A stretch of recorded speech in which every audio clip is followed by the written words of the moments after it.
it's funny, right? Because you think of these two characters, campy, defensive, blah, blah, blah, whatever, right? MFA on Falcon. I think he's going to go Falcon for this first game.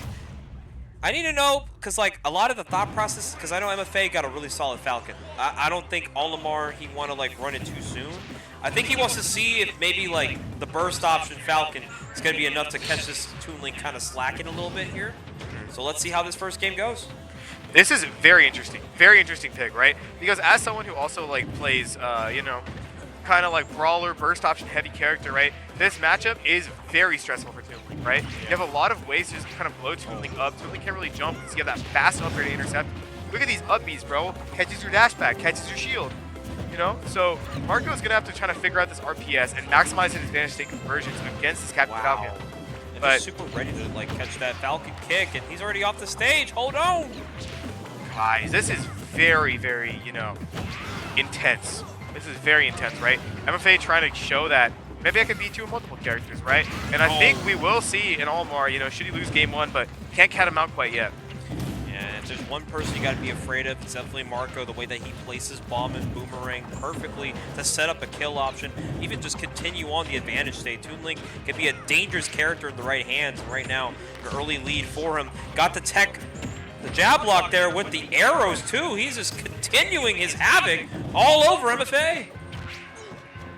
Wow, and you know, the thing is that now this is going to be the stressful part for MFA, right? Because Marco is an intelligent enough player to kind of realize, yeah, MFA is kind of looking at these kill moves, right? He's going to be conscious of those dash attacks, maybe a random Falcon kick, but these uppies are paying dividends. Unfortunately, staler than the groceries I haven't eaten in like 3 months, but wow. Finding that there, so... Okay, finally getting a little bit of the piece of the pie right there. 61% to MFA's fate right now. Nice shield there, doesn't get the dash grab. And unfortunately, he's going to have to face the wrath of some Toon Link advantage state. Watch out. Jeez, Oh! Massive! It's even! It's even! 57! That guy knows his percents, bro. Okay, Axel, I see my I see why I see the vision on Falcon now, but Marco trying to, you know, silence me a little bit. Zone out and catch these dash-ins with projectiles, right? Because that is how Marco is going to find his kills, usually off of a dash-in or jump-in interception, perhaps off of a boomerang or bomb. But MFA trying to say, like, you know, I'm a heavier character, I have more explosive kill power than you. I'm taking this stock first, and I will say this, Mario, whoever takes this next stock is going to be a very strong position. Yeah. Especially if you're with chip the opponent next. That's so unfortunate. He just kind of like jumped a little too early right there. MFA actually just misinputting, falling fate to a perfect setup there from Marco. And now he's down to his final stock here, but he could probably take it all away from him right here on this edge guard. Getting that extra chip on the bomb, but, you know, okay. Good call out from MFA. The down air is enough to clean it up from the top. And this is, you know, this is crunch time for sure for both these players, right? Where, you know, Axel's going to be looking for these big combo starters, perhaps a huge call out, while Marcos is going to keep playing his game. I'm going to intercept how you're going to approach me, you know? Look at the way he's now confidently extending, because I know exactly how you're going to approach. I know exactly how you're going to play mid-range. I know exactly what the angles of approach that you're going to take on me is. So, very beautiful. Like, look at that. He's all over him. No room for breathing. He's just going to catch him on the normal getup. He's off the stage once more. Let's see what he gets off here. That's it. That's it. And yikes, you know, MFA getting a little antsy there, but Marco saying absolutely not. I'm not letting you off this ledge. And dude, like how much damage did he take in the corner, bro? Like that was insane. The Falcon was working to a point, but you know, Marco locks in on these edge guards, man. He makes sure when you are off the stage, that's all you're going to be experiencing before the game tells you to. And I think we're going to be seeing a swap here. No, not quite. Sticking down with the Falcon. Okay. I mean, it was a close game one. It wasn't doing bad, right? We're seeing a lot of those jump away call outs with the up B, right? The only struggle is, of course, MFA getting a little antsy towards the end when trying to, you know, make that deficit up when fighting Marco. Yeah. But the thing is, Marco is just so confident. And this is what's gorgeous about him as a player, right, chat? Where he is just so intelligent when it comes to making those soft call out and winning those soft RPSs, right? Whenever he throws a projectile, it's not just throwing a projectile for the sake of throwing a projectile. He's trying to kind of like analyze, you know, when I hit his boomerang in this position, does he like to jump away? Does he like to hold shield so maybe I can grab him, right? And that's the sort of RPS and thought process you need to be thinking about constantly by an experienced Toon Link, the best American Toon Link bar none, Marvelous Marco. He makes his character look extremely egregious, but watch out for the Falcon of smashing the down air, the collision of a lifetime. This could be good for MFA. He's got an extra bomb. The soft knee. Is that going to be enough? He has the bomb. Oh, it's not quite. But the gentleman's still not going to do it, man. Marco with the DI of a god. Oh my god. Marvelous, or sorry, man, MFA just baiting out every single defensive option, looking for this kill, but of course this is MFA's biggest weakness, right? Nice, okay, finally taking the stock off a dash attack at 142, my man MFA. He's working a little overtime right now with this Falcon. And all MFA really has to worry about is now, how can I find this chip? How can I make sure Marco doesn't answer right back, you know?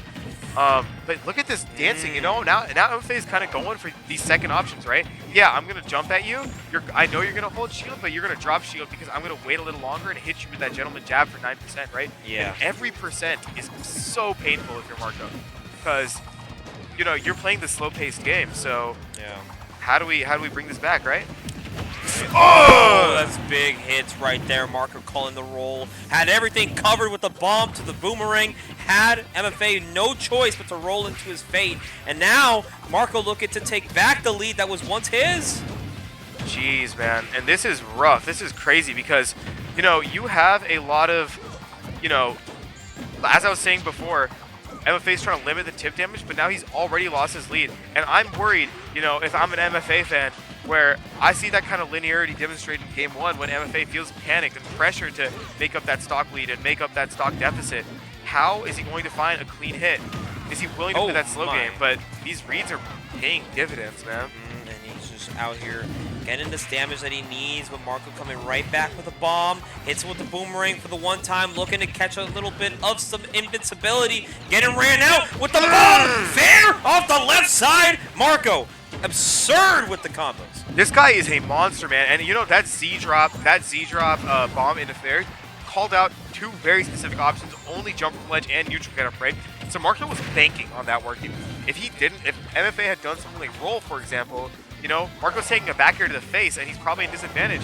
But the thing is, Marco at 151 as a very light character, rolling straight in that back throw, man. MFA is a monster, man. He just waited the whole time. He knew Marvelous Marco was gonna eventually roll into his hands, but not unless this final stock goes way down south for MFA. Already taking 53% on this stock, but this might get something going right here off the side of the right. You know MFA wants to go for something pretty, but it ain't gonna look pretty if you're gonna let Marco keep hitting with these projectiles. Jeez, man, and I'm very impressed by, you know, the sort of gameplay I am seeing from Axel right now. But Marco is absolutely no slouch either. You know, one of my boys, one of my people who I go way back with, and his fundamental growth as a player is genuinely scary. Look how many dash-ins he's intercepting. Look how many times he's saying, Axel, you're going to run in, you're going to run straight into my projectile, and I'm going to do so much damage for you. Yeah, and this is really close. Anything can go either player's way. Watch out for that up. No way! Oh my god, that was a crucial miss by Marco. This could be MFA's game right here. If he plays his cards right, the dealer is showing a face card. You got to play the bets right here. And this is scary for Toon Link, right? Because you're not going to really be able to find his kill unless you find that, man. And just like that, Marco had the ace up his sleeve. That is W for the dealer. That is Marvelous Marco. That absolute lowest height Zaire to absolutely force MFA into a very uncomfortable position. You're in that last hit scenario, guys. Obviously, you know, you can say, why did Axel just tech? Be in that situation. Tell me what's up. Your last hit against someone who has been your demon for years, and he pops out a move with barely any tech window. Let's be real, man. I'm not teching that. You're not teching that. Nobody's teching that. But we're seeing the good old Olimar. All right. Game 5 with Mia. Game 5 with Mia Olimar. MK Leo Slayer Olimar coming out against the tried and true battle-tested Toon Link. Yeah, the Falcon was giving some good reps, but now it's time for MFA on his final stand potentially to give the Olimar some PT off the bench, man. He's going to have to play his Shea Gilgeous-Alexander impression right now. Got to carry the team on his back. Down. And, you know, let's pay attention to this lineup, right? What Marco really does need to be conscious about, right, is whenever he kills a Pikmin, MFA gets another one. Notice that. You kill my blue, I don't care. Now I'm going to pull a white, I'm going to zone you out, and look how much damage Marco's taking, right? Yeah. So the thing is that Marco, of course, is very familiar with this matchup, have very strong players in SoCal to play Olimar, such as Lucian. And, you know, farming game 5. But yeah, this Olimar character can be a menace. And right now, MFA reminding us why he's one of the best in the world with this character. And, you know, we're seeing that double purple lineup, so MFA is going to be able to start pulling out things like, you know, whistle break and a counter hit bear or something like that. We might be seeing a lot of smash tags. You might be seeing a lot of up airs. MFA not really feeling grabs, but look at that. Yeah, like I said, if it don't work, try again. Blown up in the sight of point blank range. That purple pigment doing everything for MFA. But watch out, Marco playing with a little bit of an aggressive pattern right here. Goes for it all on this up B. Not going to get much off it, though. Here comes the MFA advantage thing.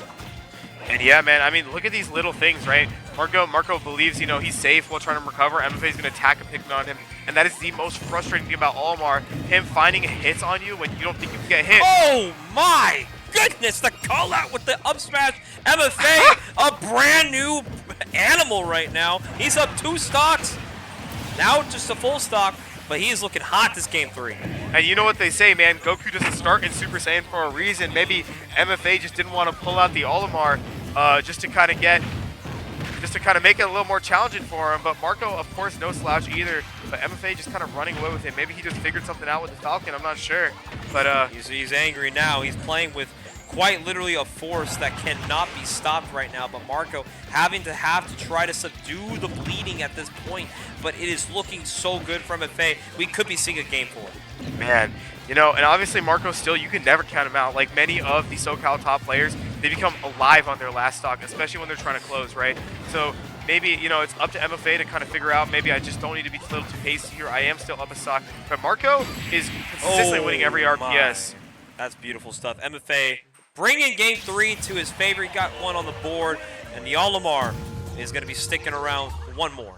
Jeez, son, you know, Marco, unfortunately, kind of just running straight into the up smash, but he was beginning to figure it out towards the end, right? Lead was slowly slipping away from MFA, just saying, fuck it, I'm going to let the up smash rip, and, you know, reaping the rewards for it. 100%. We're going to be going small battlefield on this game 4 counter pick, of course. Now we're starting to see a little bit of MFA showing some cards, but the good thing that a lot of good players do, and I think that's what also Marco's kind of holding back on with this matchup, he's also not trying to, you know, go all out just quite yet. You know, he's still got an extra game to play with. MFA, of course, has a lot of other things that he could definitely just pull right out in this gameplay to kind of force Marco to have to respect Olimar a little longer. But who knows, man? I mean, this could be the set here.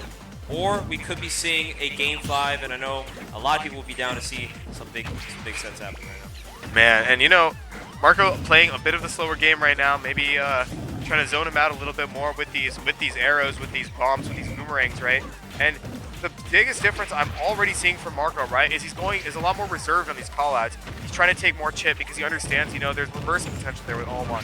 And this is textbook adaptation from one of SoCal's finest players, Marvelous Marco, right? Nice, gets a little bit of some damage here. Really trying to go off stage here, really trying to catch the Olimar drift. He's going to find a forward tilt boomerang, kind of saving his life right here. Back to center stage, looking to get a shield poke, not quite. Wow, and you know, oh my god. Not going to find the stock yet, but we are getting a little bit of some damage, chipping away left and right. He's got him off the side here, right side of the stage. Watch out for the boomerang, comes back and gets the forward tilt, not going to quite finish, 150%. And you know, I actually do like that forward tilt. Unfortunately, not killing him, but immediately picking it up with the back throw, right? That's the biggest reservation that we're kind of seeing between Marco and MFA, right? Marco's now going for these more reserved callouts. I will take that F tilt at 140 because you're going to give me that back throw later, right? And it's just chip after chip after chip after this chip. Because Olimar is just completely unable to zone break this Toon Link. And you know, we're seeing these slight mix-up with the dash, displace dash tag, these F tilts, right? Just to make MFA feel very unsafe in this mid-range. Yeah, it's just so egregious right now. Marco is playing his game correctly. He's actually forcing MFA to have to use whistle at the bad times. He looked for the up smash charge. That would have actually just put so much down on MFA. He's already trying to climb a tall mountain. Dude. Doesn't matter. You are silenced. Jeez, man. And Marco is completely running away with this one. King of adaptation, you know. Letting the Tales of Oldest Time come through, right? I do believe MFA was able to beat Marvelous Marco at Shark Tank, but Marco really, you know, might have watched some VODs, or maybe not. Maybe he's just like, I adapted to you mid-set, and I know what I need to do now. I remember everything about you, Axel. And Marco's playing absolutely gorgeously right now.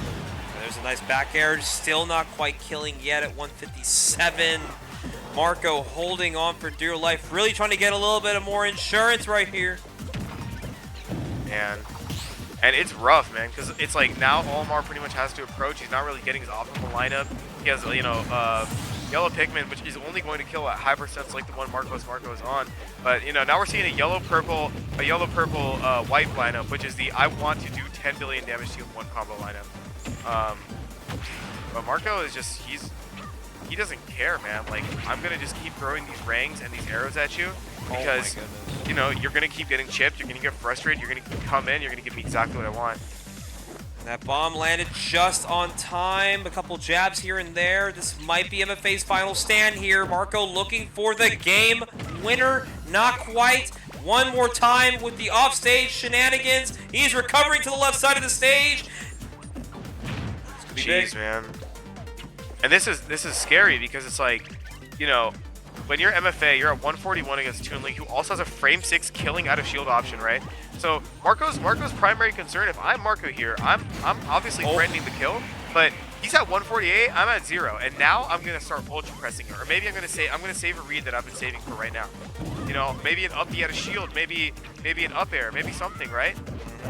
Oh, there you go, I called it. Yep, and he just gets the right hits. Marvelous Marco takes it 3-1 over MFA. He's advancing to losers quarters, joining alongside some others who are still alive in this bracket, and that's at least going to do it for the losers half of things. We're going to go right back to the top of the mountain.